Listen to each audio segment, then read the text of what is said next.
I have a confession to make. I've been lazy, and I'm going to share with you some of the things that I've learned and a gift that I received because of it.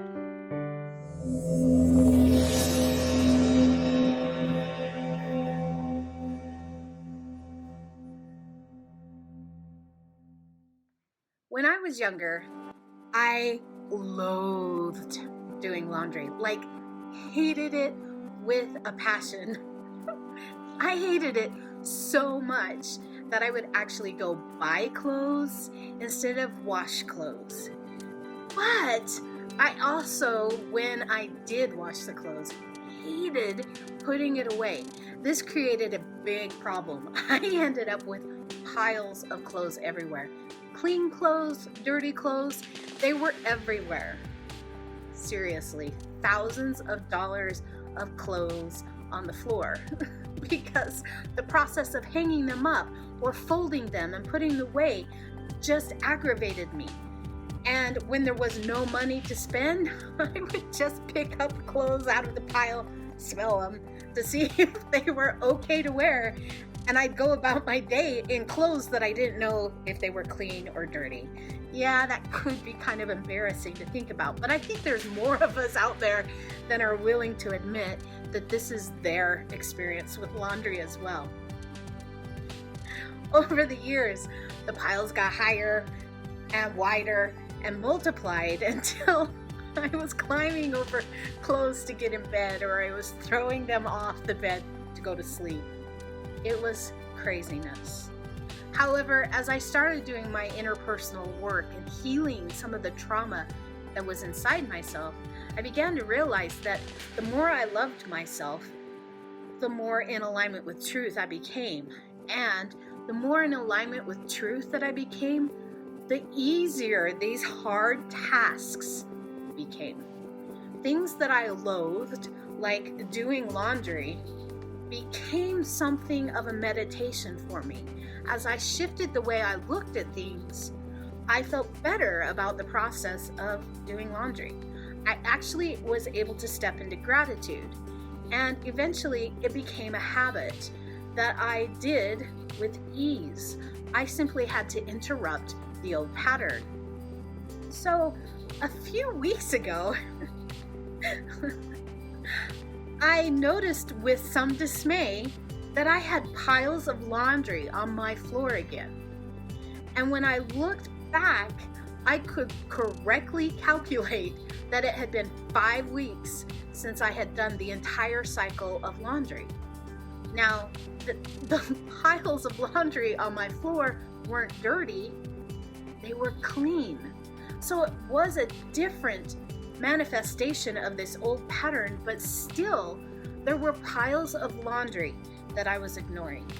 And I came out of my bathroom one morning realizing that my closet was nearly empty and all my clean clothes were on the floor, which is, what? Why is there clean clothes on the floor? And that I was also now doing the practice of laying it on the bed in the morning, hoping that somewhere throughout the day I'd find the desire to put it away, and then coming to bed late at night, realizing I had clothes on my bed and just shuffling them off onto the floor just to start the pattern again the next day. Madness. But as I walked out of the bathroom and I saw the piles of clothes, I stopped. And I was like, what is this about? And I literally asked that question out loud. And I said, dudes, because that's how I talk to them. Dudes, what is this about for me? Why do I have piles of laundry on the floor again? And I took 2 steps and I heard very distinctly, you are in survival. I was like, that's a really interesting thing. Let me look at that. What I discovered is there is a lot of energy required to survive. When a human being is focused on how am I going to pay the rent, how am I going to feed myself, how am I going to keep clothes on my backs, how am I going to do all of that for my children, how am I going to pay the bills, There's so much energy that is consumed by that survival mode. And with the quarantines that are going on, I have been in survival mode, and I have been doing everything possible to generate an income to make ends meet. Years ago, when I had this confounding laundry experience going on, I was deeply ingrained in survival mode. I was spinning my wheels all the time, trying to make my paycheck stretch from when I received it until the next one. And this new experience that we're all having right now at this time in history catapulted me back into that experience of, how am I going to make ends meet? How am I going to do this? And the more that I focused on how can I make ends meet, the more my laundry piled up. I just didn't have the energy to. I no longer hate doing laundry, but at the end of the day, every single day, I was exhausted. And the idea of actually putting things away was too much for me. No amount of focusing on gratitude could shift that. I just didn't have the energy required to do what needed to be done because I was so intently focused on survival. Inside this experience, I had chatted with my daughters about it because at times throughout our lives, my two daughters and myself have had this experience with laundry being a pain in the ass. And we were talking about it, and I shared with them my experience of understanding that when I go into survival mode, laundry is the last thing that I'm willing to do. Laundry and dishes. Except I've also become this person who likes organization. I didn't used to be. So I was at battle with myself. I had to choose to do something difficult. I actually had to choose to do the dishes when I didn't want to. I had to choose to do the laundry when I didn't want to. I had to choose to actually look at the blessings of having the ability to use a dishwasher for my dishes and a washer and dryer for my clothes. I had to get down to the basics, which for me is gratitude. Now, as I mentioned earlier, gratitude was not shifting my experience of it, and gratitude was also not getting it done. I had to choose to look at gratitude and take steps. I actually had to take action to get the laundry done. Here's the gift inside of this. One day, in the middle of all of this, while I was in a long session with one of my clients, my oldest daughter cleaned the upstairs where our bedrooms are. She lovingly removed every pile of clean clothing off of the floor and organized it in piles on my bed. She nicely laid the shirts together. She nicely laid the pants together so that they were all flat. She separated the underwear and the socks and the towels.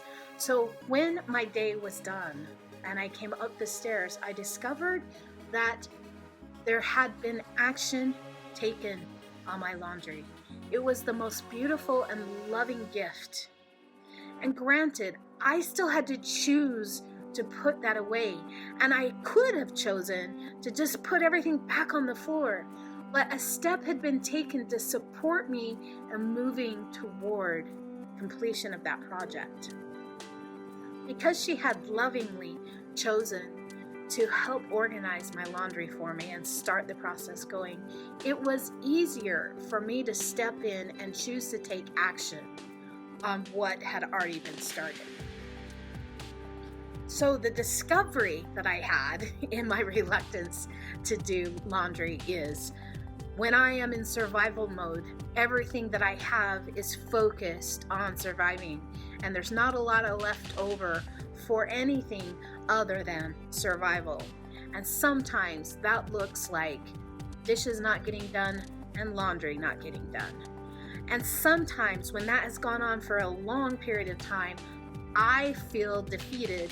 And so the laundry issue just gets worse. And so I have to choose to take action at some point along the way to interrupt that defeat energy and actually get movement in a project that I have been creating a stop in myself. The gift that I received was love and gratitude and an expression of appreciation when my daughter chose to show up and begin the process and support me. She didn't ask, she just did it. And that gift, though she thought it was small, to me was a huge, huge gift and a very big blessing in my life. It gave me the necessary nudge to get the project done. Today, I invite you to look around yourself to see what you've been putting off for when you have more time. Because that happens to be the biggest excuse that humans use. More time or more money. What have you been putting off until that day arrives? What action steps could you take right now to move you towards completion of that project? Is it something that you just don't want to do, will never do, and need to discard? Is it something that someone else could do and you could delegate it? Is it something that only you can do and it needs to get done? If it's the last one, what is one simple step toward the completion of that project? Because I promise you, there isn't always a gift inside being lazy. I happen to receive a gift this time, but that is a rare occurrence for me because laziness for me usually occurs when I feel defeated. And when I feel defeated, more often than not, it's something that I've done to myself. So check in. Is there some area that you feel defeated that you could shift? And what is one thing that you can do right now to move you in a direction that feels uplifting? Because that is where we need you to be. Thank you for being here today, and thank you for sharing these videos with your loved ones. Thank you for continuing to look at things in a new way with me and to ask yourself questions that open you up to the answers of the universe. I see you, I feel you, I hear you, and I love you. Create yourself a beautiful day, and we'll talk soon. Bye-bye.